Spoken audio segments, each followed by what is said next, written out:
Hello বন্ধুরা, তোমরা দেখছো অরূপ ক্রিয়েশন। তো যেই মূর্তিগুলো তোমরা এতদিন দেখেছো, যে রং করছিলাম, মাটি দিচ্ছিলাম, সেই মূর্তিগুলো আজকে সব ডেলিভারি দেওয়া হবে। তার জন্য সাজ চলছে।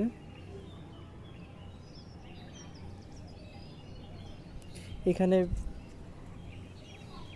এই মূর্তিটি প্রায় কমপ্লিট হয়ে গেছে সাজসজ্জা। তোমরা কমেন্ট বক্সে অবশ্যই জানাবে এই মায়ের মূর্তিটি কেমন হয়েছে। আর এই মায়ের মূর্তিটিও কমপ্লিট হয়ে গিয়েছে। কেমন লাগছে তোমরা অবশ্যই কমেন্ট করে জানাবে।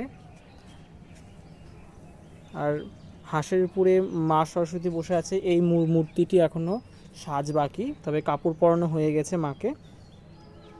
এটাও কেমন লাগছে তোমরা কমেন্টে অবশ্যই জানাবে। এই মায়ের মূর্তিটিও তাই, এই মায়ের মূর্তিটাও কাপড় পরানো হয়েছে, এখনও চুল ও সাজ বাকি। আর এই সাইডে তৈরি হচ্ছে মায়ের পেছনকার চালিগুলো, তোমরা দেখতে পাচ্ছ।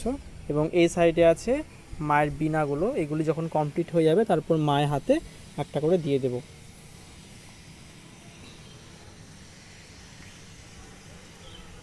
ওকে বন্ধুরা, তোমরা দেখতে থাকো। আর ভিডিওটি ভালো লাগলে অবশ্যই লাইক, কমেন্ট, শেয়ার, এবং যারা নতুন দেখছো তারা সবাই সাবস্ক্রাইব করবে। দেখা হচ্ছে নেক্সট ভিডিওতে।